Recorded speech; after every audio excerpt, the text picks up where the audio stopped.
I've lived 1,000 lives. I've piloted 1,000 souls.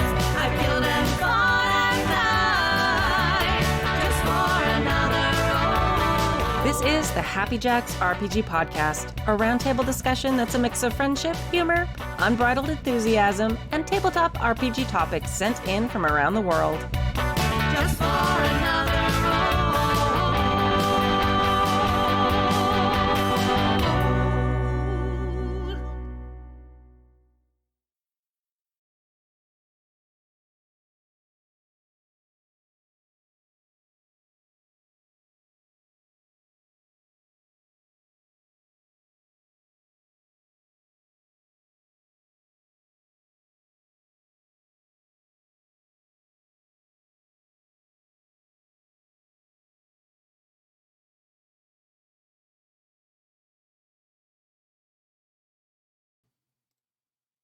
Boop, boop. Okay. Hello, and welcome to Season 31, Episode 18 of the Happy Jacks RPG podcast. My name is Kimmy. My name is Riley. And I'm a Muppet. That's Jason. And in today's episode, I didn't know we could be Muppet. I mean, we're all kind of Muppets. If you believe in yourself. Yes. Thomas from Denmark asks why the GM gets to make all the final calls in TTRPGs. Eric from New Jersey talks about gaming on Discord. And Rose asks about some of our favorite experiences with PC relationships. If you'd like to contribute a question or a topic to the show, you can email us at happyjacksrpg@gmail.com. That's happyjacksrpg@gmail.com. All right, announcements. So now that, knock on wood, the growing pains of the new studio are mostly over, we want to focus on reaching more people and starting to build up the audience again. So we would love for you to help spread the word. So please tell new people about us. That can be your local gaming store, your online gaming group, your community on Discord, whatever it is. Word of mouth, typed words. It's still kind of the thing people trust most. You know, hearing people that they respect and know and trust, or maybe they don't respect you, but they know you, whatever happens. If you can just kind of spread the word about Happy Jacks and what you like about us and where they can find us, that would be great. We'd appreciate it. All right. Yes. All right, Indie Designer of the Month. It is now March. I can't believe how fast this is all going by. So, our Indie Designer of this month is our friend Mo Poplar, who is Ashy Feet Games. So, and you can find it at ashyfeet.com. The game we're talking about this week is Shibuya Nights, an anime-style RPG that lets you play adventures like your favorite shows and movies.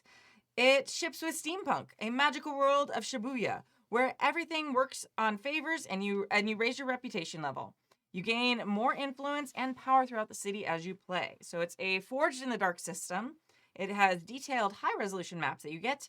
There's guilds, institutions, and organizations that get your game started. And the mechanics are there are mechanics to custom build your own vehicles, mechs, gadgets, spells, bases, all those things. And you can find it on Indie Press Revolution or on Drive-Thru RPG. Because you had made the Muppet reference earlier, and then you said ashy feet, I definitely had that Kermit. I've got ashy feet. I Yeah. got those ashy feet. Yeah, that's perfect. I also like that this is your copy, but you still read it like you were cold reading it, which was very fun. It's like, it ships with steampunk. Magical world. Yeah. Yeah. Well, that's because I copy and paste it, and then I never look at it It's again. just so cute. Yeah. Yeah, that was said with love, not judgment. I thought it was. thank I you. love it. That's I fine. love me very happy. It's the authentic Happy Jacks experience.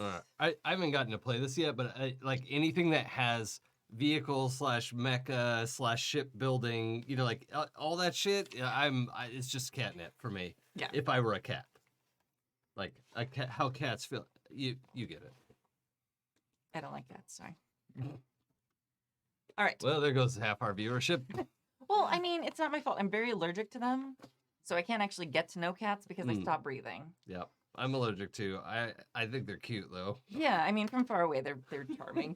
And they know that they can kill me because the first thing they always do is come and rub on me, like, you're gonna die, you're gonna die. No, they love you, and they're just trying to show you their love. They don't know, because I I'm allergic to dogs, and no one loves me more than a dog, and it's the saddest thing in the world because every time I go to my friends' houses who have dogs, their dog wants to get all of my attention all the time, and I can't pet them. And it doesn't understand why you don't want to pet it. Right, and oh. I once in a while I'll break down and I'll pet a dog, and then I have to wash my hands vigorously. Same, yeah. And I remember like I had I had to stay at a friend's house for a few days because I had no power for 5 days, and my friend's dog was after I left was like literally sitting by the door watching for me to come back, and like I'm like I didn't even pet her the whole time I was there, and all my Maeve is like so sad that I'm gone, but like she's like I thought I was gonna break her. And You're the one that got away. Yeah.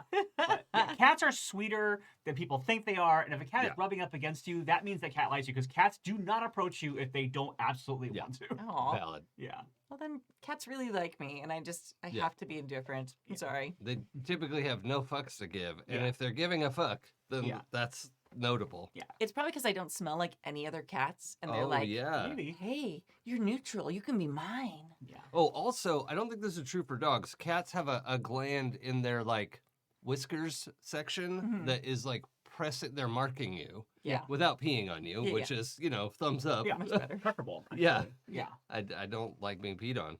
I'll just say it. I'm open about that. Yeah. No shame to people who do, but Yeah, not for me. Yeah. All right. We should definitely move on. All right. Mailbag number 1. Dear Headmistress Kimmy and the faculty of Happy Jacks Game University, on my way to getting a Game Master's degree at the University of Game Science. Go fighting uggos. I have a question for UG. you to ponder. It's just UG, Uggo. Okay. You I move thought that you were. just slightly more in front of you. There we go. Sorry, I thought it was. That means I might have been too quiet last night. Oh no. No, no. All right.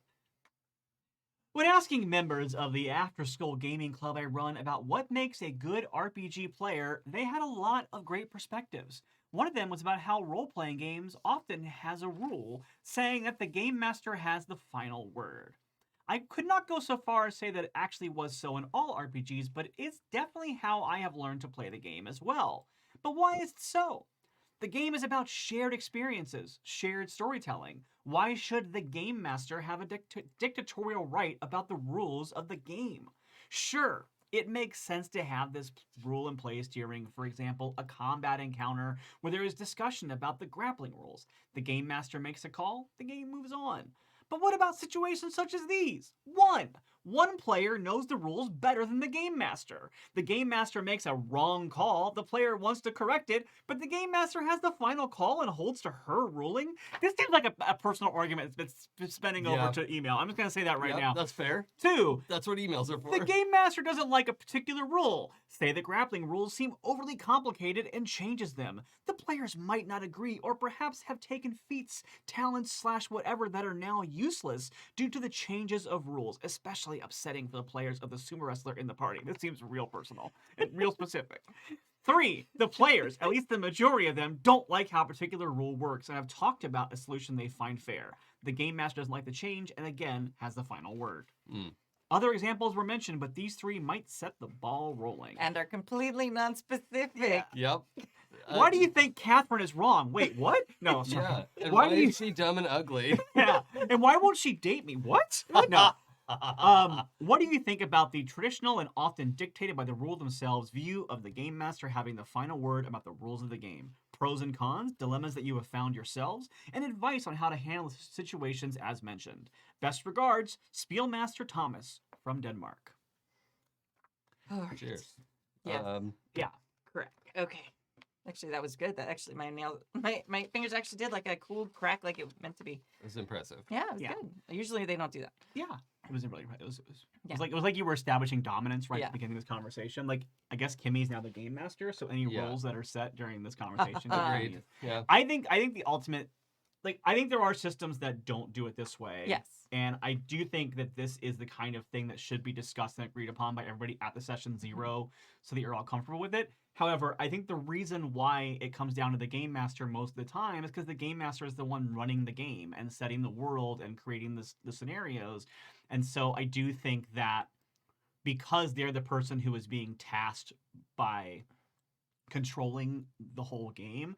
I think that is why it tends to fall on them to be able to make the arbitration decisions, because if they don't, because if they're like not following, if they're not making the rulings, then they have to keep track of like the player rules versus their own rules or understanding of the game. Yeah. So that's, I think, the biggest thing for it. And honestly, like, yeah, I think that if you are a game master and you don't like a particular rule, obviously I think that you should discuss it with your players so they don't take things that are in violation for it. But at the same time, rule of cool is like the ultimate beginning of games. So if you as a game master hate a rule and it takes away from your fun of playing the game, I can understand not wanting to use it. So that's why I think, like, yeah, if the person running the game is not enjoying the game because of certain aspects, they kind of get the first choice to take it away. And it does I do think it merits a conversation with players to be like, because like I said, maybe everybody loves this particular thing and the game master doesn't want to run it, then it might be like, well, maybe I don't want to have this person be my game master if they don't want to play the games that I want to play in. Yeah. But that's a whole other conversation. Yeah. At the risk of being hopelessly pedantic, I wonder if there's some value in zooming out a little bit with the question of why do these games have rules? Yeah. Right? So to me, there's an answer of like, well, when we were 5 and playing in the sandbox, it was, I have a force field. No, you don't. Yes, I do. No, you don't. I have a laser that beats force fields. Like, yeah, that was fun when we were 5. But even then, like 90% of the time, an adult ends up adjudicating those arguments. No, no one has a force field when the adult steps in. You're not playing this game anymore. Yeah. So, that is what we're trying to alleviate by having rules at all. So there has to be a rule set. I think we can agree, right? Yeah. I'm kind of just like thinking this out loud. But the tail to that is, okay, who decides the rules? Well, the people who wrote the game. But then, you're right, the rule of cool has to come out on top of that. But to me, that all has to boil down to kind of what was alluded to, predicated here, is having a discussion about that. And yeah, there's a component to this where it just has to be an issue of time, right? Like, we're here to play a game, we've decided what the rule set is, and if somebody wants to do something different, we have to have a conversation about that. Like, if I'm going to change the grapple rules, I need to talk to the group about that. Yeah. Right? Whenever I'm running D&D, I have the way that I like to do critical hits, but not everyone likes to do it my way. Yeah. So I check in like, hey, I like to do max damage because rolling 3 1s on your double dice sucks. Yeah. So that doesn't feel good to me. I'd rather just have max damage. Yeah. But other people are like, no, I want to roll double the dice. Like, okay, have fun. Yeah. And I'll just do that. Agreed. So I think a lot of it is also still just tradition. Yeah. Like, there is like adjudication, but there are ways to do that now without having a person there. But I feel like this is something that has been part of TTRPGs since the beginning. For good or ill, it's something that's hard to break away from because it's at the core of a lot of game design. Because a lot of game design, no matter how indie it is now, is still kind of built on the foundation of more traditional games. There are games that are pulling away from this now. There's a lot of GM-less games out there that you can play. Yeah. So I think people are now playing with that idea of like, hey, we can still have this make-believe with fair rules and with, randomizers without having a admin figure in the game. yeah. So I think that's interesting because I think it's a question a lot more people are asking now. And I'm forgetting, it's like beyond believing. There's like a set of there's a whole set of games that are amazing, and they're kind of like a branch of the PBTA. Like, they've branched off in another direction. Someone will tell me in the chat, belief beyond believing or something like that. Yeah. Shoot. Bed Bath and Beyond. Yep, That's the one. That's it. The RPG. Yes. But they're all, narrative games that have no GM, but still have a lot of kind of core mechanics that like everyone kind of agrees upon. And so I think it's worth asking. Belonging beyond belonging. That's what it is. Thank you. Looking at those, I don't think I know about those yet. Yeah, they're great. I haven't gotten a chance to play. I own like 3 that I backed on Kickstarter because that's what you do when you back things on Kickstarter. You put them on your shelf and you think how pretty they are. and that you'll run them someday. Yeah. And you don't for a long time, if you do. So I think that's a good question to ask. Do we need those things? Yeah. Yeah. There is one thing I want to address here that feels legit to me, and like this happened to me. I do want to go through the numbers individually. Yeah. So number one, Mm-hmm. one player knows the rules better. Belonging outside belonging. Sorry about that. Oh, got it. Okay. Bed outside beyond. So somebody knows the rules better than the GM, or the GM just makes a wrong call, right? This happened to me when I had made a monk in Dungeons & Dragons, and their whole kit is based on how much faster they are than everyone. They have movement, they can go up the wall, they can, that's all this wild stuff, right? Yeah. And our DM, sort of separately from that, decided, like, movement issues, movement penalties, I'm not going to apply those. Those aren't fun. I'm not going to use this, like, eighth of the rule set. Was I there for that game? Maybe. I think so. I remember. Yeah. I was like, oh. And I was like, okay, so you could have told me that when I said I was making a monk, Mm-hmm. and I would have said, oh, cool, I'll make the druid I was thinking of instead. Yeah. Or whatever, right? Or be like, okay, I know that I'm throwing these rules out. You're playing this character that has this thing, so let's find a way to make it still Right. like you get an extra attack instead, or you Right. get like without spending chi points. Like you might have that. Like that's a thing that could possibly Right. be an offset. I but- would have been happy to make a deal. Yeah. Right? But it was a little like in the moment of like, cool, I'm going to use all this extra movement and blah, blah, blah. I'm like, oh, we're not going to use that. Like, so like just a third of my kit is, I'll set it aside. Because I've also seen like, I had somebody want to play Matt Mercer's class that he made. Blood Hunter. Blood Hunter. I'd never read it before. I didn't know it. And I said, look, if you know the rules for it and you can tell me how it works in the moment, fine. I'm not going to read it. Yeah. Right? I'm not going to do that research for you. But hopefully a DM or GM will let somebody also be a subject area expert Yeah. to say like, hey, what do you get for this? What is your bonus for that? And because there's also that component of the GM, like, no, my calling is final, blah, blah, blah, blah, blah, blah. That is the person who is afraid to share the power at the table, I think, a little bit, which is, that is a little bit of the root of this. Ridiculous. I mean, part of the way that I GM, I'm lazy as heck when I GM. So for me, Amen. not Amen. unlike that. Even when it's character classes that I have played that I'm in the thing, I don't want to micromanage my players' characters and their classes. So Well, I'm there's time like, for that. I'm gonna trust my players that the rules that you know for your characters are the right rules, and that like you're not gonna. If I think my characters are cheating with the rules to like make the game win, I don't want to play with players anyway. Yeah. That's Right. not an environment that I want to foster. Yeah, at my we table. filtered that out already. But at the same time, I want to respond to this number one. This player knows the rules better than the game master. I will say that depending on the phrasing of this and the situation at hand, it's real obnoxious when you're the game master and you have a player who thinks they know the rules better than you and wants to constantly correct you on the rules. Yeah. Like, that is not fun as a GM. It's disrespectful at times. And so, again, this is a context-specific question that there's not a lot of information here to tell it. Like, if this is like once in a blue moon, a GM makes the wrong call, and then the player's like, hey, actually, this is actually how this works. I, as a GM, am usually pretty good. We go, oh, okay, well, let's just like roll that back and we'll fix that. But if I feel like I'm constantly being told like, oh, well, actually, about the rules and it's a nitpick thing, I would not want that player at my table. So there's a real spectrum here of why this is or isn't a thing. For sure. I think a lot of it is like the person individually too. Yeah. Because like I've played at a table. Nick is he's a wizard with rules. Yeah. Like you're playing in his game now. You'll see like he Encyclopedic. Amazing. Like I would never be upset. Also because he's like one of my best friends. Like if he's like, oh no, the rules work like that. I was like, oh okay, cool. Like never upset. If it's someone who's doing it. But you also can't hear the noise of him pushing his glasses up his nose. No, but see, as he's gearing up to say something. Never, Nick. Ever. And Dave is the same way. Dave is really good about rules. And so there's times where it's like, hey, or even at the table, like I'm running One Ring right now.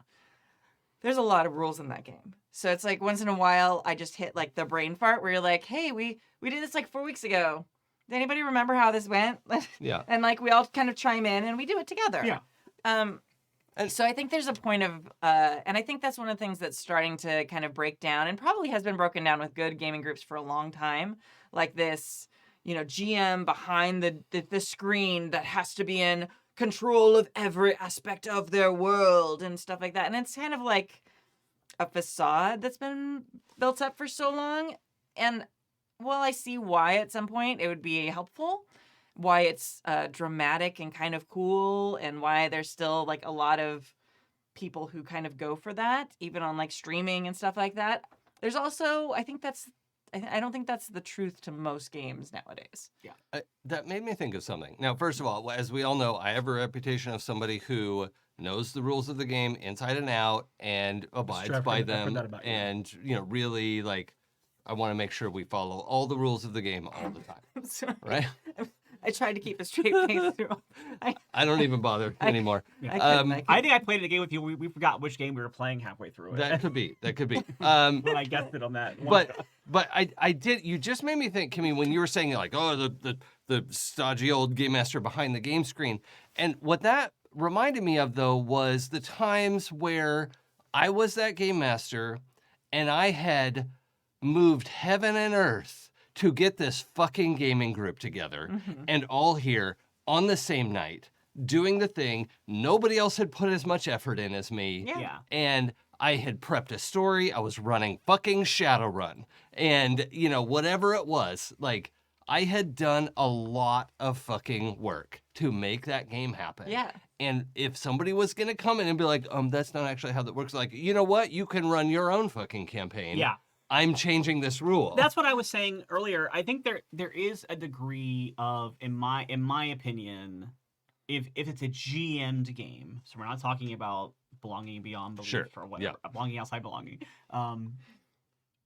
There is a degree of, I think, privilege granted to the GM as a appreciation for the amount of work they're putting into the game. Exactly. And that is, I think, why I pinged so much on that first statement, given lack of tone from the letter writer, and obviously because it's text context and not knowing the situation, and why I made the joke. So this feels very specific, but yeah, I think, like, again, I'm not going to speak about Thomas because I don't know Thomas's experience with their game master, but I will say from my own experience with games, when there's something that's kind of like on the edge and someone gets really nitpicky with me about it, I want to be like, well, you know what? Run your own fucking campaign then, because I worked my ass off for this, and like and so much is put on the GM when it comes to games. Like, for some reason, we still expect the GM to definitely be the person in charge of scheduling. Right. To be, and that's rough, because I'm not good at scheduling. My ADHD kicks in. It's really hard for me, to the point where I was trying to get a game off the ground when the Critical Role's campaign book came out last year, the Netherdeep, called the Netherdeep. And I was trying to run it, and I kept just having really bad ADHD scheduling holes where I would fall down and forget, and I wouldn't reach out or whatever. And I remember at one point, I told the group, like, hey, I'm going to be fine running this game. I can do this, but I just need somebody else to please handle scheduling for me. And no one stepped up, and we didn't play the game. Yeah. Because I was like, also because it was kind of like I'm asking for this one thing, and if people can't do this one thing, this one boundary for me, then I don't trust this. I don't think it's going to be a good, conducive group to be part of. Right.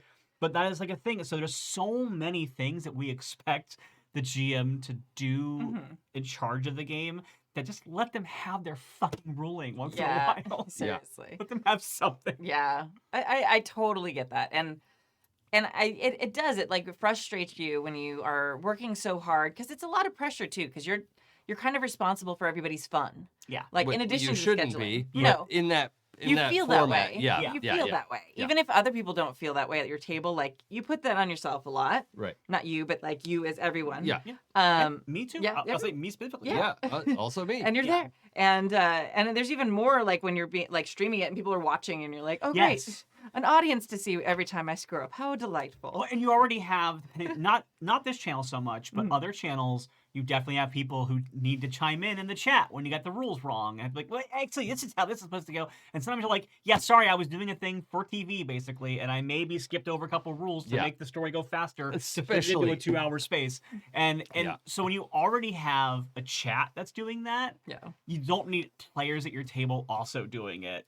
Like, during game. I think having an after game conversation is definitely better about that. But sorry, I didn't interrupt you. No, it's okay. And that's right. That's absolutely part of it. And I like, I feel like so much of it is like the tone of who they're doing it, and like streaming is a whole nother beast. You get people in chat, but also like I welcome corrections, like if they're given with like good intention, and you can totally tell when people type things on the internet most of the time.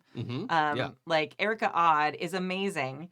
And she became like part of our community because we're doing a Savage Worlds game. And she's like, an expert. she's like the Savage Worlds expert. And she was obsessed with the campaign, and she watched and she like typed, hey, you did this. It should be like this. But like in a way that was like encouraging. Like you would want your like little league coach to be like, that was great. Next time try and hit the ball, but keep going and run that way, not the other way. Yeah, just go the right way around the bases. Yeah, run the way. But like, good job. I love it. I'm going to watch more, you Erica know? was in chat and is very happy that Oh, awesome. I know awesome. she is. Have you ever seen a T-ball game? Oh, yeah. Of the, like, played it. there's a first base coach, a second base coach. I'm like, come here, run this way. Run this way. Like, every adult is cheering on every kid on the field. Yeah. Something about T-ball is magical. Right. And there's that vibe. Like, if people are, like, cheering you on through their corrections and through, like, their support of, like, hey, this is how it works, like, you can feel it. And it's like, I love everything you're doing. Oh, here's a little thing. Like, for the most part, that doesn't annoy me. It's when they're, like, doing it in a way to, like, show how superior they are. Right. Exactly. And, like, well, actually, I know more about this, so I obviously am better than you. And you're just like, Yeah. just bad things. And, you know, and so wherever it's coming from, whether it's someone at the table, whether it's people on the internet, whatever it is, you know, we used to run into this all the time on, like, gaming forums. Yeah. You'd go in and ask a question. It's a new thing on Discord. You go in and you jump into a Discord for a new game you're trying to run, and people there can be toxic as hell and make you never want to touch the game again and sorry you even bought it. Or they can be amazing and you can be like, I am so glad I'm in this community. Yeah. So I feel like that is... I feel like intent and the way they approach things is such a big part of that. And if you're feeling this at the table where it feels adversarial, that's a problem. Yeah. It's a big problem. Yeah. Yeah, like with that monk character, in that moment, I don't think I felt comfortable really. Like, I waited till after that session, and I was like, hey, look, this is the whole thing, and I don't even remember how it worked. I just remember being in that moment and like, man, this fucking sucks. Yeah. Yeah, I know that feeling. You know? But it's also, that moment has informed when I run a game and I know I'm going to change a rule. It happens every once in a while. I check in with my group and I'm just like, look, gang, I don't think this is working well. I want to do this, this, and this instead. Yeah. Does that work for everyone? Does that fuck up anyone's character sheet? Yeah. You know, like, is that going to mess with it? Is there something I need to, like, reincorporate and actually keep in this change that I want to make? Because if you're, like, people make their characters with the goal of being successful. Not necessarily, like, our you know, modern mature gamers aren't trying to win at RPGs. That's not a thing. Yeah. But everyone wants to feel useful and successful with their character, right? It's hopefully, I think we all have a little bit of self-insert into, you know, any of our characters. Yeah. Even if they're horrible people, they, you know, we want to win at having a cool character. Yes. Yeah. And if you change the rules on me, then I don't know what I was supposed to do. You know, and so that part of it feels valid, where the game master needs to have that consistency, you know, and needs to communicate a change ahead of time. Yeah, like I said earlier, when I run session zeros, usually I do, if I'm playing a known system that has a lot of rules that might be often shifted around or contentious, whatever. D&D, just say yeah, D&D. especially D&D. But I've done it with other games too, Yeah. like and and. I love that game. Yeah, you know, it's so great. Yeah, but especially with D&D, there's a lot of rules. Like, I don't know anyone who actually uses encumbrance rules ever in D&D. So, like, I forgot that was a thing. I literally, as a joke, when I was on Unactually, I had a question about encumbrance, Mhm. and my jokey answer was, actually, no one uses encumbrance. Like, that was my fake answer. Yeah. But I never use encumbrance rules, but yeah, if somebody's like, I purposely built a Goliath so that I can, I don't know, whatever, have a bigger carry capacity. I don't think Sure. that's the thing. But yeah, it's like the first thing I do in Skyrim is find a cheat code that gets rid of the encumbrance problem in Skyrim. Yeah. And no one wants to tiptoe across the north. But anyway, so where was I? Yeah, so I usually do sit down, but like your mention of crit rolls and want to be like, yes, I I just do max damage and whatever. Like when I was running, that last time I ran a D&D game on stream was for Saving Throw. I did a Theros game, and I said that ahead of time, like, hey, we're on a stream, we're only playing 2-hour sessions at a time, so instead of having us counting a ton of dice a bunch, whenever we have a crit roll, it's just gonna be max damage. Is that cool with everybody? And like that's a thing we know ahead of time going into the game, so that when it happens, it's just there and ready to go. Yeah. Yeah, absolutely. As long as everybody has that's the part of game mastering where you need to make sure everyone has a voice. Like if you're just unilaterally saying this is the rule now, like Right. if you're gonna do that, do it way up front before anybody makes their characters. It's still like you should kind of still ask. Yeah. Especially if you're playing a system everyone's played a bunch of times. If you do that with a system nobody else has played every time, they're not gonna have opinions because unless they're Nick and they've read through the book and memorized it already. Yeah, they know the whole book inside and out. Yeah. But also, I will say this is less of a rule thing and more of just like mentioning the thing that you said about like, oh, I can't play my monk because this rule was changed. Right. I think a previous conversation ahead of time could have adapted that because there are sometimes settings in games where you can't, like certain characters won't be as useful in this campaign. That's just what it is. A really good example, speaking of Nick, not that we can't use these characters, but in the Oz game, Nick gave us the instruction of we can't take supernatural edges at character creation because all of our characters are starting on Earth. And he's like, you might be able to get them once you're in Oz, and once you start advancing, you can bring those in. So like if somebody had come in like, oh, I want to play a witch because that's Oz, like he was like, he would have been like, no, actually you're playing someone from Earth. Right. So again, I've had the same kind of thing where like I've run games where I'm like running a Theros campaign, if someone wants to play like a steampunk artificer, like that's not going to work in that campaign. If you can find a way to make an artificer work with an ancient Greek vibe to it, then that's different. Like if you want to make like Daedalus or something, you can make that work. But if you just want to make like, you know, this high fantasy thing, it's not going to fit. So that also might be why rules might get in that prohibit character creation. Yeah. That's okay. Yeah. And I do think that like high prep rules, heavy games kind of lead to the vibe of player versus GM, like in a more adversarial way. But I think just because there's so much to know, and the GM a lot of times ends up knowing a lot more than the players do. Not in every case. Like things with like D&D that have been around for so long, like everyone at the table might know all the rules the same. Okay, but in a lot of times, the GM has read up on them more recently, prepping for the game, because they are prepping everything, while the players are just prepping their characters. Right. So I think it ends up creating more of a hierarchical space. Not necessarily adversarial, but that can very easily, coming from a teacher, like I am in charge of my classroom. It is a community space until it's not anymore. Right. And then when everyone, you know, isn't responsible, or it's Friday of a minimum day and Miss Hughes has to do report cards by 3:00 like it was today. And it was like, okay, we're going to the library. You have to stop talking in the library. You know, there's just those days. Like, I think those moments become very, like, you know, a person, the GM then dictates things rather than having conversations, which isn't necessarily wrong. It's just more likely to happen when there's more things that have to be adjudicated. Yeah, I agree with that. I also think it's tempting. There's a question about whether high prep, rules heavy games lead to adversarial space between players and GMs. I think adversarial happens regardless of the rule set. Yeah. Right? That is the mindset of the GM and the players who've sat down together, because you can have adversarial lasers and feelings if that's what you do. And you can have a super collaborative, egalitarian space at Dungeons and Dragons. Absolutely. Or Shadowrun, right? So that is entirely the attitude and expectation of the folks at your table. And you can have, you should have a conversation about that. And to set up that environment, I don't think the rules make it an adversarial experience. It's the people engaging with the rules. Yeah. Possibly, but there are games that are specifically designed not to be that. So I think there are games that have like player power built into them. I think like Savage Worlds is a first early like version of that with bennies, where they can actually then make things happen.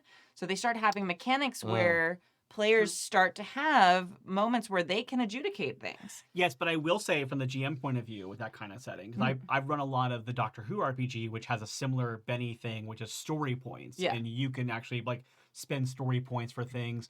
Sometimes that can actually even lead to more of an adversarial conversation unintentionally where players don't really know the limit of what they can or can't do with story points. And there's a certain thing where it's like, well, I'm not going to let you just solve the entire story with spending story points. Like with Doctor Who especially, there's a lot of like, oh, well, what if I can rig the sonic screwdriver to do this, or I can do this? And it's kind of like, well, then that's like, why are we even playing a role-playing game if you're going to spend some point? Like, it's not about having currency towards something. Yeah. And I also think that there are games like you mentioned about Lasers and Feelings.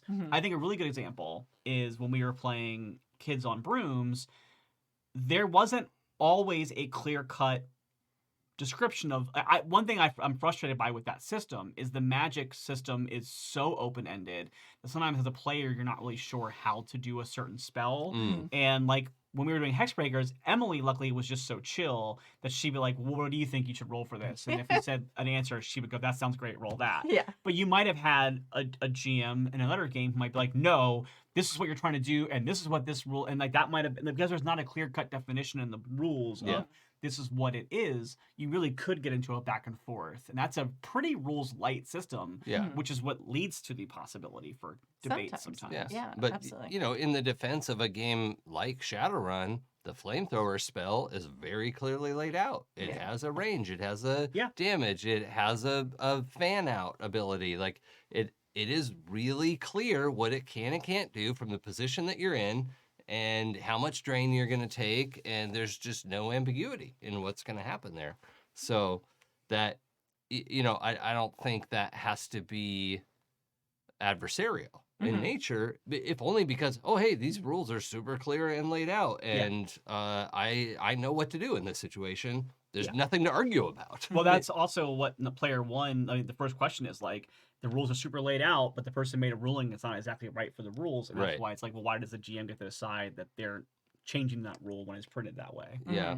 Well, I think this is followed up for me by the players at the number 3 here, because I think we talked about 2, right? Yeah. So the players, at least a majority of them, have talked about how they'd like to change a rule. Yeah. I'm like, the GM should sit in on that conversation, you know, should like participate in that conversation. If they're not, this is not a good GM for your table. One of you should take over GMing. Yeah, which is what I said early on. That, if you have a GM you just cannot get on the same page with, you probably shouldn't be playing together. Yeah, absolutely. Yeah, because also I'm curious about like, if players don't like how a certain rule works and have found a solution they think is fair and the GM doesn't like the change, like maybe there's a reason that GM doesn't like the change. Like maybe it does break something about the game for them, and like maybe the player hasn't thought that through all the way. Yeah. Or, you know, it's possible. And like, yeah, I mean, like, if you can't be both mad that the GM can change rules that they don't like, but then also like, but we should be able to change rules. Like, it's like you kind of have to go both ways with it, which is why,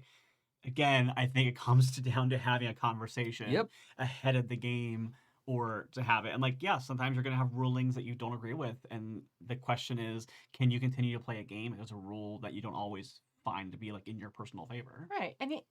And for heaven's sake, just like give some grace. Like there's going to be moments where the GM doesn't quite remember something perfectly. Yeah. And it's just like deal and like think about it. Like, is this worth like this moment? Like, is it worth like one, can I bring it up in a way that's not gonna like bring everything to a grinding halt and ruin the vibe?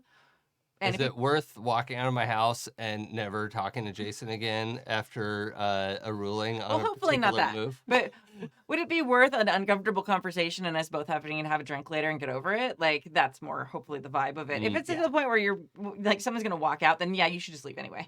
But a thing that actually happened at my house. Yes. Yeah. But like also like people just make mistakes and just like like you have to be able to assume best intent. Exactly. Who makes mistakes? Yeah. I do. I don't know. Never Jason. I'm the one. I don't know her. But like knowing the person, like That's Riley. I'm right here. Yeah. Hello. Yeah. We've met many times. It's me. so I'm many the times. mistake. It's me. Yeah, definitely. Then, just assuming best intent by the players who are trying to correct you, or by the players who are seeing a GM making the wrong call. Like, oh, they're just trying to kill my player or whatever, like, or my character, like stuff like that. If you're They're like, trying to break my story. yeah, it's like, no, Sure. yeah, they're like, assume best intent. If you're not at a table where you can assume best intent from everyone, then there's a bigger problem, and it's not about the rules, and Sure. it's not about like the GM, having the dynamic choice. Yeah, I agree with that. 100%. So, yeah. And That's a for the players who maybe feel a little grumpy about a GM choice, remember, like, the GM can just kill all your characters, right? Like, at any point. At any time. Could do it. Like, that's not why they're there, hopefully. Like, GM, you don't do that. That's not the point of this. But Best advice ever. Advice podcast done. Over and out. Done after 31 seasons. That's it. But it's just worth saying that it's the dynamic there of the GM leading a story is if you're not playing a GM-less game, it's necessary, right? The GM has a leadership position of type. I don't like the GM is God, what they say goes, bring them snacks or they will smite you. But it is nice to bring your GM. Sure, but not because they're going to punish you for not doing it. Yeah. Unless that's a whole vibe that you're into that you've agreed to ahead of time. And there's a safe word involved. Then that's fine. Yes. But I just think we can drag this into the future, kicking and screaming. Yes, absolutely. So, all right. Thank you, Thomas from Denmark. Next one. You want to read it, Jason? Sure. Yeah. Dear Kimmy and the almighty crew. So, I got a new job. I am now the box office manager of the Redacted University Theater and the Redacted Shakespeare Festival. I am really excited because back when I did theater in college, I was drawn to the more business end of things. So, here I am in my 50s coming full circle. The bad news is all the things I wanted to do for gaming are smack in the middle of show runs. Oh, fuck, of course they are. So, now after all that wonderful advice about running things at cons won't be happening. Then Kimmy mentioned running things on Discord. I realized I could apply a lot of what was suggested to that. However, I don't know the logistics of running things on Discord. Things like getting the pre-gens to characters and having them choose, overcoming massive imposter syndrome. Oof. Okay. Just at me, I guess. How do you display things on Discord? Do you typically let them roll dice or use a dice roller attached to the Discord? Admittedly, I run online games now, but it's an unholy alliance of Skype and Roll20 with a lot of theater of the mind. Plus, my players are too nice and don't call me out on stuff that I bash my head in about. Probably later, I guess. Except the fact that they noticed I really hated Star Trek Adventures. Yes, I am afraid. So, that's that. Have a discussion. Talk about Discord logistics for tabletop gaming. I want to do it. As always, stay diverse, stay gaming, stay a bit tipsy too. Mugs held high, Eric from New Jersey. Huzzah. Cheers, Eric. Thank you. I need some clarification here. So, because Kimmy mentioned running things in Discord, that sounds like it's a previous conversation.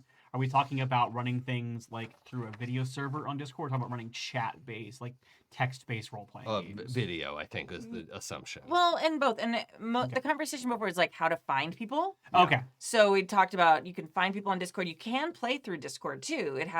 I've done that quite a few times. I'm not an expert. I haven't run a game through Discord. But I generally for just heaven's sake, Eric, why are you still using Skype? Yeah. Don't use Skype anymore.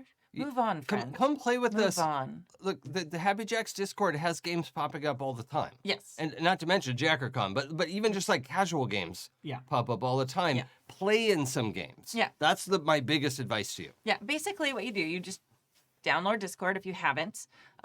And you should go to happyjacks.org/Discord and join our Discord. Discords are like chat rooms, but there's many. It's like a server. Wait, is there more than one Discord? I thought it was just There's happyjacks.org. so many. But basically each they're like a big chat room where there's like topics on the side. They're broken into channels, so each one of those is like a sub chat room. And Not to be confused with other kinds of sub chat rooms. Yeah. No, not like that. There's no top chat room. I mean, there probably are. There are definitely on Discord. We don't Not happen on to have Happy one. Jacks. Yeah. Yeah. I would know. There isn't. Never mind. But so Happy you can, Jacks night. nice. I mean, there isn't a mature channel. Yeah, there is. Yeah. Yes, there is. I don't think I knew that. Yeah. The dirty jokes. Yeah. 'Cause But we don't make them anywhere else. none. Yeah. Sorry, let you it's give fine. your spiel and then we'll get it. It's okay. Well, and Discord has the ability to do type. It also does voice conversations. You can do like calls through there, and you can do like video calls. Yeah. So I haven't run one as a GM, but I've played in a lot of games on Discord. Most of the time, it's very easy. You literally just log in, and you click on a chat room that happens to be a video call, and then it like asks you, "Do you want to activate your camera?" And you click the thing, and you do it. And then your picture pops up with all the other pictures there. Just like Skype, except it doesn't completely screw your operating system and take up so much just thinking power of your machine. Yeah. And surprisingly enough, like while the video quality is fine, the audio quality on Discord calls is magical. I don't know whose soul was sold, but their audio quality is unbelievably good. The connectivity of calls, I've hardly ever had somebody drop out of a Discord call versus like Zoom or Skype. How dare. I know. It's yeah, go ahead. Well, I was gonna say I actually run a game on Discord because that's why I asked for clarification. Yeah. Because my Doctor Who game, my podcast Game of Rassilon, we used to run over Skype Oh, because awesome. nobody wanted to pay for Zoom, Yeah. and you had to pay for Zoom to get more than like 20 minutes at a time to record. Yeah. And so we were running on Skype. Then we tried running on what's the website where as you're like while you're recording, it's backing up all your audio. There's like a Oh, yeah, it's yeah. a podcasting. Yeah, there's a couple of them, Yeah. but yeah. Like there's one that was a big one, but I can't remember what it's called off the top of my head. It's like I don't know. Soundgarden or something like Yeah, that. yeah. But I think Soundgarden's a band. But yeah, it's Totally it's, is. it's not Soundgarden, but it's something like that. Savage Garden. No, that's also a band. Okay. Soundflower. That might be it. I don't know. Anyway, so okay.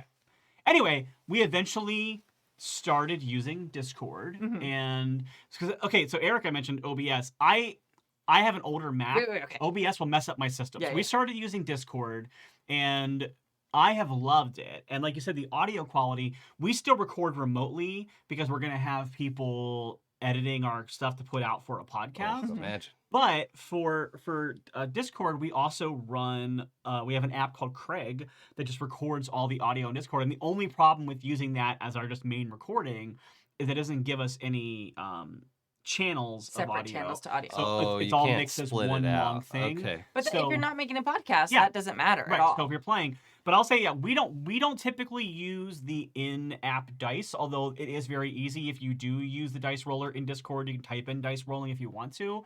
We typically still have players roll in their own dice trays. And I think that the question is, do I do this or do this? I honestly think you ask your players at your table, hey, would you rather roll virtual dice? Would you rather roll manual dice? I personally always prefer rolling real dice. I think there's something Same. about the tacit feeling of it. So like tactile, I should say, not tacit, tactile feeling of rolling dice. Yeah. But it's great. And it's one of the better both chat or video conferencing softwares that I've used. I do occasionally feel like the video can tie up a lot of bandwidth. So a lot of times I will switch over to just audio on my end, but that's also kind of an issue with my computer maybe. But yeah, and then as far as the questions about Just real quick to Sorry. clarify, and that's something that each person can choose. Yeah. So if like everyone's got their video on, and then you notice your bandwidth is lagging a little bit, you can just click off your video. Yeah, just like so Skype. then your picture pops up, and then so it's very similar functionality to what you're already used to on Skype. Yeah, we're basically just talking about using a different video conferencing setup. Like Exactly. Discord. What's nice about Discord versus using Skype or Zoom or Google Meetup or anything else is that, like Kimmy said earlier, there are countless communities on Discord. And what's nice about using Discord for running your games is that then you have both your gaming system and your community all in one place. Yeah. So you can have, it's great when I'm running D&D games that are through Discord. We did a lot of that during the pandemic where we would have like a channel, we have like a Discord server that was just for our game. It might be 8 people in this server, versus like a community one like Happy Jacks where there are hundreds to thousands of people in this one server. Hundreds of thousands. Yeah, sometimes you might just make a server. It's free to make, and you can just, like, once you've got your group, you can have everyone join your server. You might just have your group in that server, and that's it. And then you can make 3 or 4 chat channels, and like one can be like lore dumps, one can be like a recap of last week's game, one can be a channel where people just drop art of their characters, one can be a channel where you can make as many little subthreads as you want, and you can make map channels and things like that, and then you can also just have your little video and chat server at the bottom of that list, and that's where you can play at. And then when you're playing your games, you can actually hop into the channel's chat server. So if somebody is in a scene that doesn't involve your character and you have like a side question, you can just send a little message instead of having to like wait or DM somebody. Like you can just pop it in there, and then when people get to it, they can look at it. So that's what I think is great about Discord, is you're able to manage your game while also playing your game at the same time. And that is free. Yeah. Yeah, one of the Yes. games I played in actually had a channel for each player and the GM, like by themselves, like private. Like it wasn't super private, but like you just trusted nobody else was gonna look at it. And you can actually make it so people can, can't so they access can't it if You want can to. also just DM someone. Yeah. I'm surprised they were channels. Well, it made it so you could keep track of it easier, and it doesn't get lost when you DM a bunch of people and it gets pushed down the list. Yeah, well, if you DM Okay. somebody, DMs are at the top of Discord in a separate channel. If you're in Oh. a server Yeah. for a game, that way it's all Yeah, collected near good each point. other. Okay, I see the value Just of like that. organizationally, it's like all in one place, which Oh, is cool. good. Yeah, and that's the greatest thing, the greatest part of it. It like Riley was saying, there's all these options. And also if you're in a bigger server like the Happy Jacks one or even some other ones, they can boost themselves. The Happy Jacks one is boosted to tier 1, I think it is. Jackalope's like the expert on all this stuff. I'm like the Padawan. Oh yeah, they're But a wizard. yeah, but Discord Jedi. yeah, but and that makes the bandwidth faster. So it actually, you have better video and better audio quality through those servers because they've thrown a couple bucks at Discord, so that helps. And yeah, it's nice because you can literally like jump in and be like, hey, I want to run this, and like you can literally, okay, everyone join this channel, and like you all just pile in or whatever. Or if you want to do like a super well planned out game, you can make your own thing, like Riley was discussing. Yeah. There was a question of, do you use a separate digital play space for maps or cards like Roll20? It depends on the game, because like with Doctor Who, we usually just run Theater of the Mind. But yes, typically if I'm going to run a virtual tabletop, I usually do it in a separate window, and I do have that all separately from. So we use the Discord for the main stuff, and we use the VTT in a separate window. Yeah, you can still hear everything, and like you can flip back and forth if you really want to see people's faces. But a lot of time, if you're using Roll20, at least like the last time I played D&D and Roll20, it's like everyone's just looking at their little character pictures anyway. Yeah. I think sometimes we'd flip back because we had some theatrical. Joey was in that game, so it's very theatrical. So you want to see Joey when he gets into character. Yeah. Like. Yeah.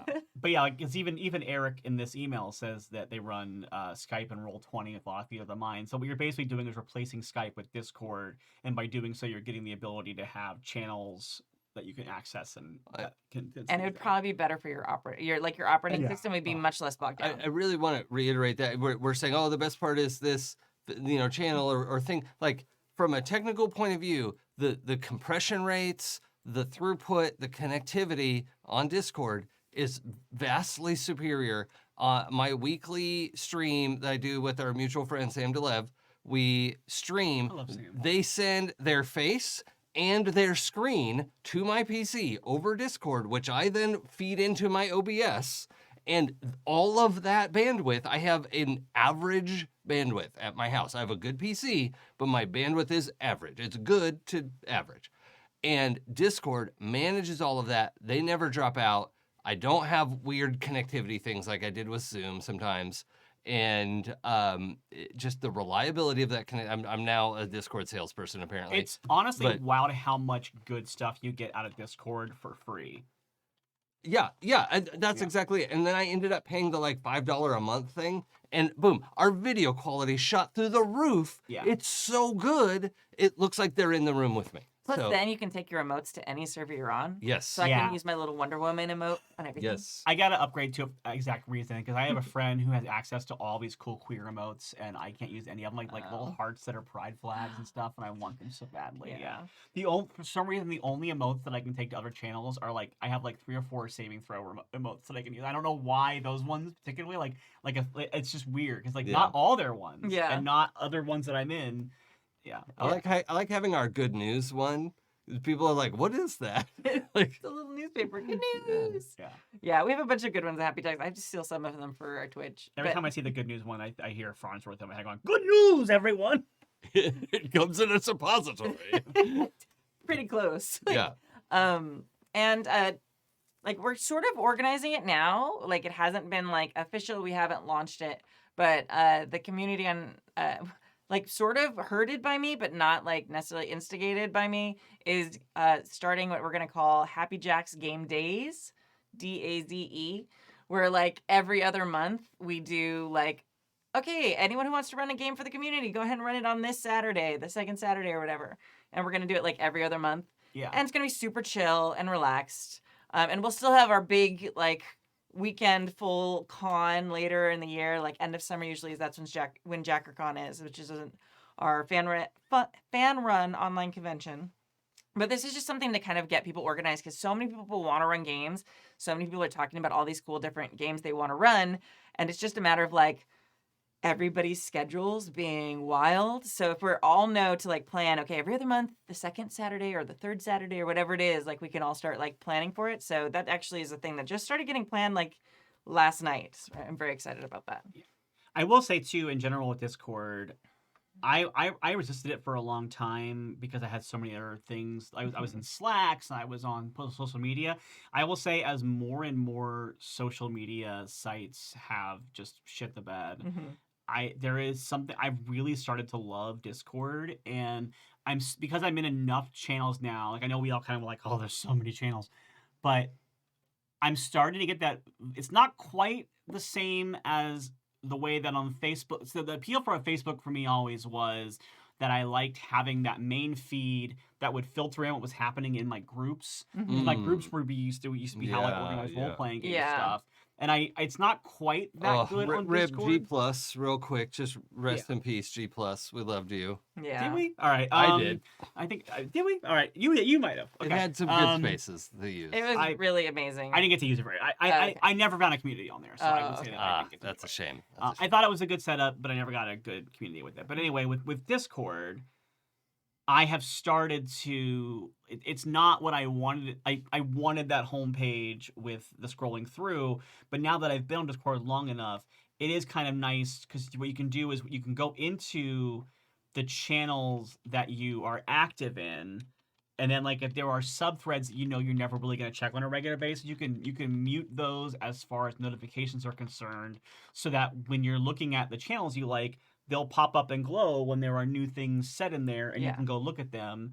And then otherwise, you could turn off notifications on things so you're not being hammered by information constantly. It's nice. But so now that I've really given myself like a year or two to really like get used to Discord. It used to be like whenever I was on any show and they're like, oh, we have a Discord for this show. And I would go, I'm gonna let the fans have that space because I don't want to be invading the fans' space. Yeah. And that was just my way of being lazy and not No, engaging. I- I was there too. I had But- that exact same vibe. Now that I've been part of it, it's usually pretty chill. People who are on Discord who are part of a community tend to be fairly nice about things. It's wild how vastly different Discords are from each other as far as the tones and stuff like that are concerned. Yes. But I've started to really start spending a lot more time on Discord than I do on Twitter or Facebook because it's a happier space. Yes, Yeah. it is. And you can generally figure out if you're gonna like a Discord or not, like a server, like in the first 5 minutes. Yeah. When you sign up, it's like, okay, they have a code of conduct. What does their code of conduct say? Yeah.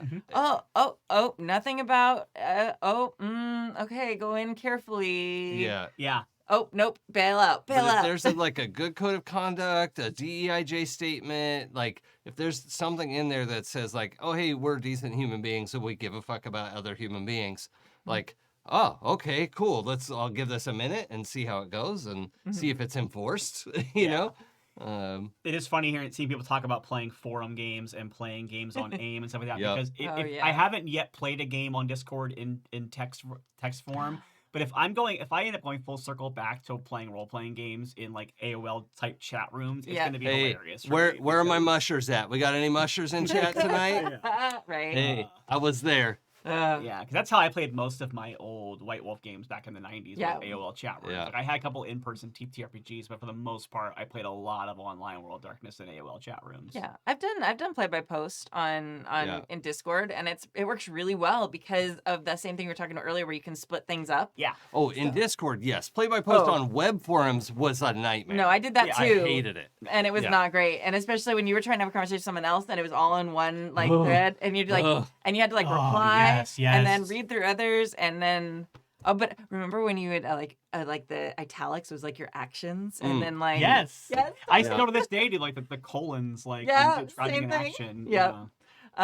And actually I played Alice is Missing on Discord. Oh, that's interesting. And it Oh, was that's perfect. Perfect Yeah. for that. It was amazing. Lloyd, who's running Heaven on High for us right now on Fridays, like it was like one of those games that you played, and just because the way it worked out with everyone playing the way it worked, and it was my first experience with Alice is Missing, it was like something that like made me completely rethink game design and what games can do. It was just kind of amazing and magical. Yeah. So yeah. Oh, Erica, I also have fond memories of my egg being cracked in AOL chat rooms. So Yeah. respect. Chat is like blowing up with all their nostalgia about Yeah. But even I'll say even in-person games that I have going now, typically first thing I do is make a Discord channel for the game, and that is how we organize the game. Because for a long time it used to always be like, oh, we just have one long running like Facebook Messenger chat about it. Yeah. And I'm so done with trying to organize games on Facebook. So even when we might initially organize things on Facebook Messenger, the idea is we eventually all move to Discord. Yeah. And that's where we're Yeah. going to post things about the game. And Yeah, I'm finally setting up one for some like further Demigods playtesting stuff. I put it off and put it off. I was like, well, I don't have moderators. I don't have this. Like, that's fine. I'll make my statement. Moderate as needed. I just need to move into this space properly. Yeah. It's too good to pass up. Yeah. I have a Golden Lasso Games one. It's very quiet. It's very quiet, You but button that one? it's there. Excellently moderated. It is actually. Yeah. Yeah. It's a very happy, good community. Nice. But they're quiet. But oh man, they were super dedicated proofreaders for my first couple versions. I love them. I will love them forever for that. Aw. All right, last email. Thank you, Eric from New Jersey. That was that was a lot more talking than I I liked expected. it. Yeah, it was. It was also a topic it was less like most of the things we talk about on this show. It was a very different. Oh, and if I could just say, I sympathize. I meant to comment on mentioning imposter syndrome. Oh. Look, I do this weekly, multiple times a week, and I don't have a fix. A thing that has helped me a lot with imposter syndrome is there's two things that have helped me a lot with it. One is that someone told me that the more you know about a topic, the more likely you are to have imposter syndrome, because it's your own knowledge and awareness of something that's making you think you don't know enough. Because people who don't know anything about something think they're experts on it. They're Oh like, yeah, what's that? That has a whole name, right? yeah, so if you have really strong imposter syndrome, you probably know a ton about something. And then the other thing that's like a little bit more just fun to think about is to use your imposter syndrome to your advantage and look at it as nobody knows that I'm an imposter, and like treat it like you're infiltrating and you're like getting away with something, and you're actually really good at getting away with something. So that's really helpful. But yeah, that thing that hearing that thing about how there is a term for it. Dunning-Kruger. I think it's what it is. Yeah, the more you know about something, the more likely you are to feel like an imposter at it. Made me go, wow, I know a lot of I know a ton of stuff about things. And yeah, that's a good angle to attack that. that. I like it. I also, the other end of that, I will intentionally go like, I know a lot about this, but these people don't know that I know. And I'll just go and be like, hey, so I haven't played this game before. What should I know? What should I focus on? Blah, blah, blah. And just follow their lead. Not like, I got you. But, just go with. This is the second time in 2 days in this room that somebody has basically taken the tactic of Lindsay Lohan and Mean Girls with somebody, of playing dumb to make other people think they're cute. No, that's a vibe for me. Yeah. Yes. Oh yeah.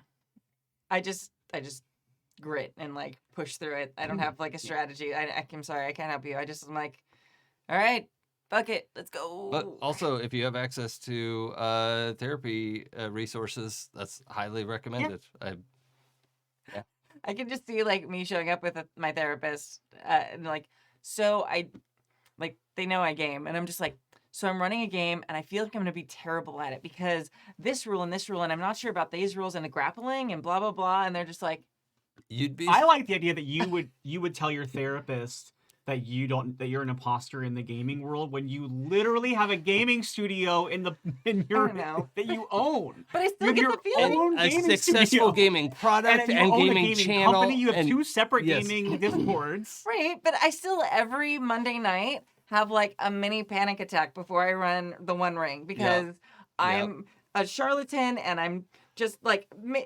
terrible at all of this. And like, it's a thing that every single week is like, there's, and I've said it like, I think a couple weeks ago, I was talking about, I have my crisis, I push through it, I run the game. Have the best episode of your life. Right. Well, for their first like 20 minutes, I think it's terrible. And I just am like on the verge of crying. And then I get lost in doing it. And it's so much fun. And then I can't sleep after because it was such a great session. And I'm exhausted the next day, but I feel like just like tingly. It's like wonderful. Yep. Not that tingly, but you know what I mean. Yeah, that tingly sometimes. Yeah, sometimes. No and then shame. like I'll ride that high until it gets to be like Friday. And then I'm like, oh, well, the game's in like 2 days. Oh no.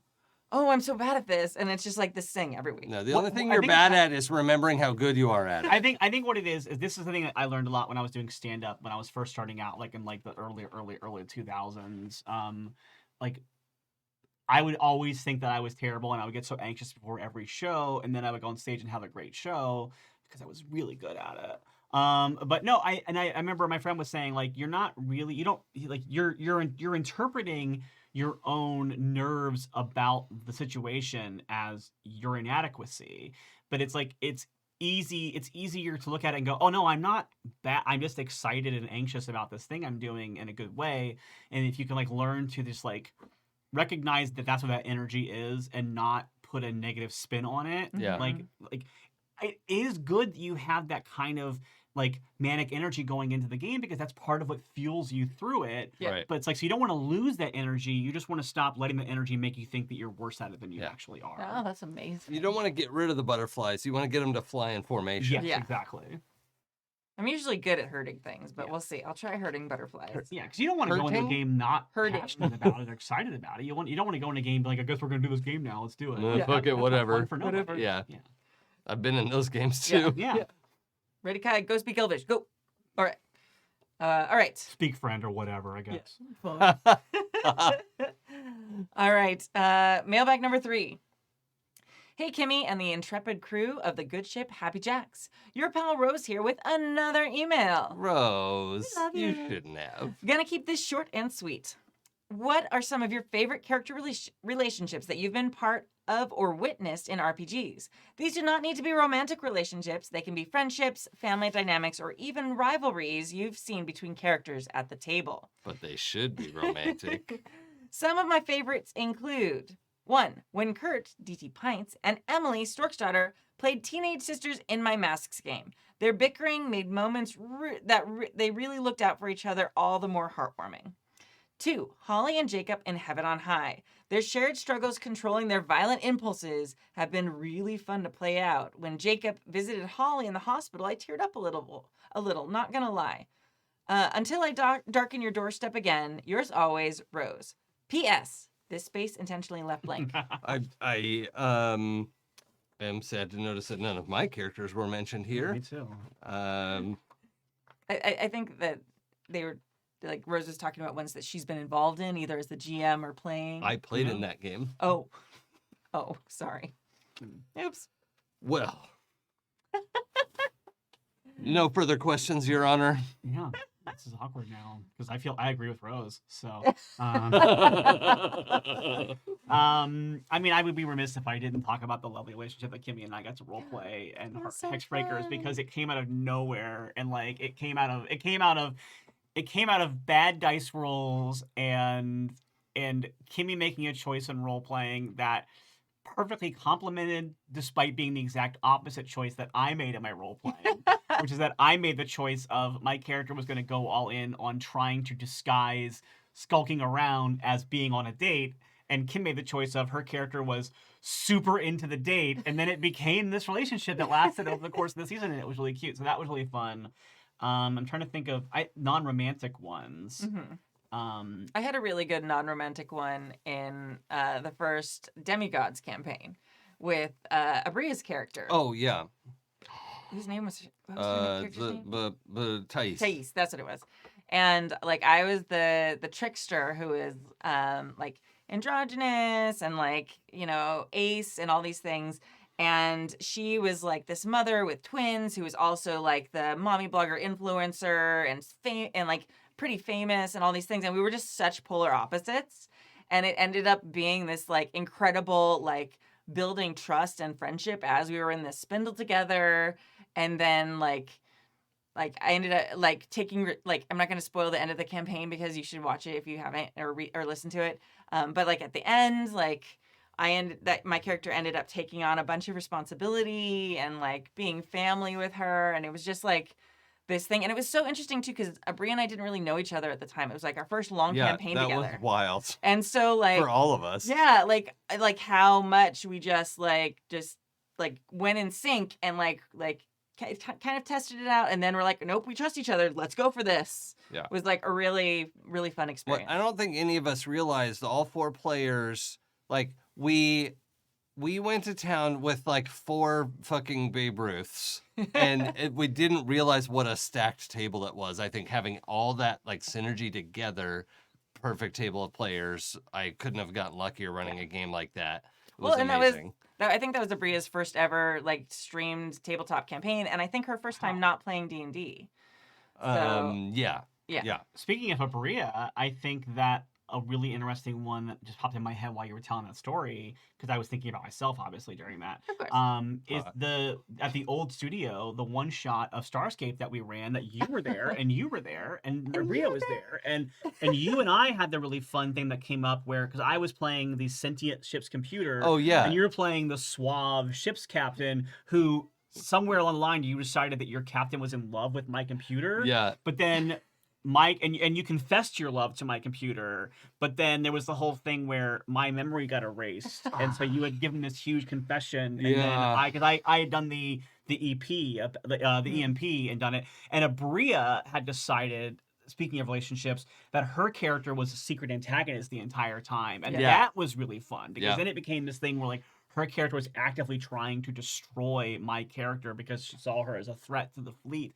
So it became this just like layers on top of it, on top of it, on top of it. And then the other one I would name as far as non-romantic. I can't believe that was a one shot. It was one shot. There was so many epic. layers to that. Oh my gosh. It really was big. It was there's something about being at a table, especially with Kimmy, where I feel like we just bring things out. Like I remember when we did the play test of Decuma, the R&D for your TTRPG. That's where we met. Yeah, that's where we met. And I remember like we made, I think we did 2 hours of it. We played 2 different rounds of Decuma, and to this day I'm like, why didn't we continue on playing both of those games? They sounded amazing.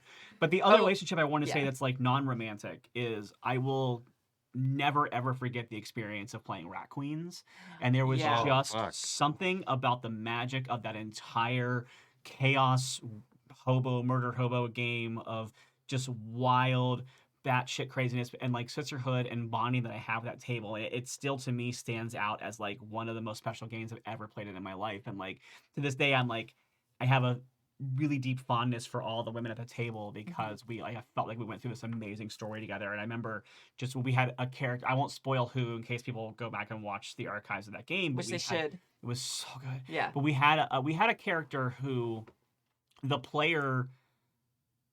character died in the story, and the character died because the player was going to be gone for a few weeks, and we were getting close to the end of the story, and so we just had the character die, and we were sobbing at the table. Like it was, and like I knew it was going to happen ahead of time because I was given the heads up. Nobody else knew. I knew because I had a magic item that could have stopped it. And my GM was like, hey, I need you to not use this during the scene because she's just not going to be here, so we can't have this. Yeah. And so it was a pre-planned character death between the player and the GM. But like I had to be given a heads up so that I wouldn't completely mess it up with the one magic item that I had. Yeah. And I still, when it happened, I remember having to get up and move to the other side of the table to hug another player because we were both crying so hard. And what did it was when the player who played the character died got up from the table and left the table and was like, bye. I was like, no! Like it was so much. So that's so extremely special for me. Yeah, no, absolutely. there were a couple. In particular, I was thinking about the I can't remember the name of the system. Not Kids on Bikes. The Kids on Brooms. no, Kids in Space. the Vason people. Free League Publishing. Yeah, they're Free League Games. Yeah. weird kids. Stranger Things. Yes. Yeah. Tales from the Loop. Tales from the Loop. Oh, right. Someone mentioned that earlier.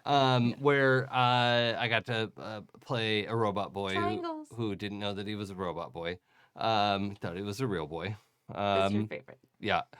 And so I was really like in my feels about this character anyway, and I was just kind of like riding along enjoying that Dave was letting me do this, and it became this really organic thing where like a couple things people pointed out were like really special to me in that character, but the way that it came about that he was romantically interested in Samantha's character, and then I talked to her offline about that. I was like, hey, I didn't realize this was going to be a thing. Are you okay with chasing it? And I think her answer was something like, she's oblivious, but I am okay with that. Yeah. Whatever happens. And then there was this culminating moment of like my character finally like going, I am romantically interested in you. Like literally, like just making a like clear, concrete declaration. Yeah. and they're like,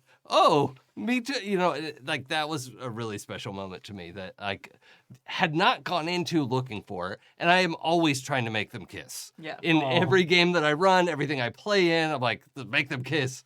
I am the resident romanticist here. Yeah. And, the follow-up to that was not my character, I think a real masterpiece if people want to go watch cast-offs. First of all, we were very dedicated to that rule system and loved everything about it. But the friendship / pseudo almost romance between Pooja's character and Joe's character. Lucky and Wall. Yeah, Lucky and Wall, who repeatedly had to have their memories wiped by the organization they had joined and had agreed to have their memories wiped regularly, Yeah. but had been building this friendship through flashbacks and stuff. We had seen this really complicated working relationship and closeness between them, and then like chunks of memory were coming back, and they're like, wait a minute, we've been working together for like 800 years? What? And like it was just the way that those two players stitched that backstory together without like forcing it or doing anything awkward with it. Just it made it so much more compelling.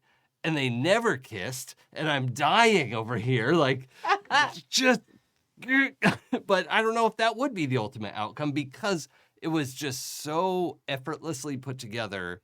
And a whole bunch of that came out of, again, like somebody had to miss a session. So I was like, oh, okay, you're just going to temporarily visit the land of the dead, and then we'll figure out why. Yeah. And then we came back, and like that turned into the whole story. Yeah. And I hadn't planned that. You know, it was just... That's what happened with us with Yeah. Hexbreakers. We had not planned. We had 2 outages one week, and we ended up just being Kimmy and I playing. And because we had that extra space, we were able to find this dynamic between the 2 characters. And I remember when I guested in that one shot of Cast-Offs. Oh, yeah. Like, I then had that weird thing at the end where it implied that my character and Pooja's character had something going on, but only my character remembered it. Yep. And that was like a thing that we like cliffhangered at the end of like, oh, Pooja's character has no idea that she and my character have had these dalliances. Yeah. And Pooja was so good at bringing people along on that like weird ride that she was on. Yeah. But it didn't turn into that like my character's doing something weird. Stay out. You know. Yeah. It was so come on, get in. We're going shopping. Get in, loser. We're getting weird. Yeah. I know, and also like if I can go ahead and name the most popular role-playing show in the world, there is a really beautiful brother and sister type dynamic that forms between 2 characters in the second campaign of Critical Role. I've heard about this. And I guess it's Caleb and Bo. It's not romantic at all. It's 2 characters that are just like they started off somewhat antagonistic, and by the end of the show, they just had this extremely deep connection of like, and they became like surrogate siblings. And as someone for whom found family is like such an important aspect, amen. Yeah. it really hit me hard. It was really, really good. And there's like, that's also a show that it's a kissing book of a show, and so there's a lot of that in there. But it really spoke to me a lot because there's definitely kissing book type things happening with other characters, including Bo in that season. But that friendship really sticks out to me as something that felt so special and interesting. Yeah. Yeah. Yeah. Oh, okay. That was a fun conversation. I like that. I was. Loved it. Thank you for asking about that, Rose. Yeah. Yeah. Trips down memory lane. So good. Yeah, I'd be interested to see like some other people's. So if you have yours and you're on the Discord, like we should start a thread or a conversation about that, because I'd be interested if hearing, even if they're not stories like we've seen or been part of, like share the ones from your games. It's really amazing. I had a home game one where we had this really long. It was the home game that we played over VTTs and stuff during the pandemic, especially early on, and we had a player who had left our game because he was moving away. He was moving to like from here to like Georgia or Alabama or something, and so he was leaving our game before the pandemic, and we'd killed his character off. Like the GM had like written this whole thing about it, and it became like a mystery of who killed Scout or whatever. Oh, yeah. So then we couldn't like just retcon his life because but then what happened was we started playing online, and this player wanted to come back and play with us again, and we loved the player Hunter. We wanted to play with him, so he made a new character. And similarly, my character and his character were very antagonistic to begin with, but then what ended up happening is when we got our own ship, we were playing the Saltmarsh book, and I ended up becoming the very reluctant captain of our ship. And by the end of like our game ended up ending for terrible drama out of character reasons. That's a bummer. But when that character, I was the captain, he became the first mate, and it became a thing where his character became extremely loyal to my character, to where at the end when we did a little bit of like amongst the players, we kind of sunsetted all of our characters, like, well, here's where I think I see this character going, here's what happened. And one of the things for me was like Ashara eventually like went off and became this like pirate queen, and he was like still her like loyal like second in command, and it was really cool, and it was like fun to have that. Love that. Yeah. That's amazing. All right. Well, thank you for joining us for Season 31, Episode 18 of the Happy Jocks RPG Podcast. Please support our amazing designer of the month, Ashy Feet Games. You can go to ashyfeet.com. Thank you to our chat mods. Jamesy is not here this week. He's on vacation, but thank you to everyone keeping an eye on there. And thank you to our amazing Patreons who keep us ad-free and independent. You can join their incredible ranks at happyjacks.org/Patreon. Just FYI, like we are a not-for-profit channel. We're not like a registered nonprofit. Maybe we should do that, but like all the money that the Patreons give us goes to keeping us keeping our lights on, paying for the internet, improving our stuff. Like nobody profits off that. We all donate our time. We all play with each other because we enjoy it, play games with each other. Have to clarify. I mean, some people with it. I'm not going to tell them. But see, I was in a show with two people who got married during the course of the show we were in together. Yeah, that's a thing. All right. Well, that happens. Yes. I mean, they were already going to be married before the show started. It wasn't like the show's why. I mean, not the first game, but they met at a game at this table. Fair. That's fair. There was drama in that game, but they also hooked up. It was fine. But anyway, so all the money goes to like making the product and making the experience better for you and for us. So yeah, that's what Patreon does for us. So thank you.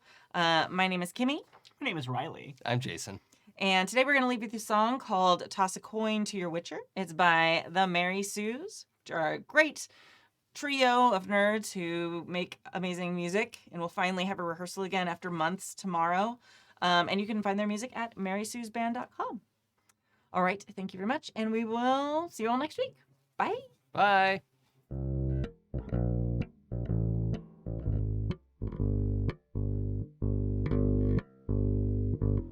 Toss a coin to your witcher, oh valley of plenty, oh valley of plenty, oh. Toss a coin to your witcher, oh valley of plenty.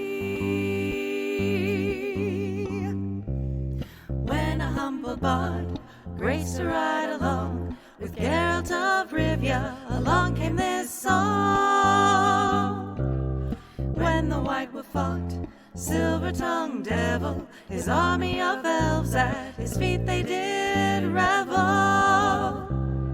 They came after me, masterful deceit, broke down my lute and kicked in my teeth. When the devil's horns minced our tender meat, and so cried the witcher, he can't be bleed. Toss a coin to your witcher, O Valley of Plenty, O Valley of Plenty, oh. Toss a coin to your witcher, O Valley of Plenty. The edge of the world, fight the mighty horde that bashes and breaks you and brings you to mourn. He thrusts every elf far back on the shelf, high up on the mountain from where they did come. He wiped out your pest, got kicked in the chest, a friend of humanity, so give him the rest. That's my epic tale, champion prevailed, defeated the villain, now pour him some ale. Toss a coin to your witcher, O Valley of Plenty, O Valley of Plenty, oh. Toss a coin to your witcher, O Valley of Plenty.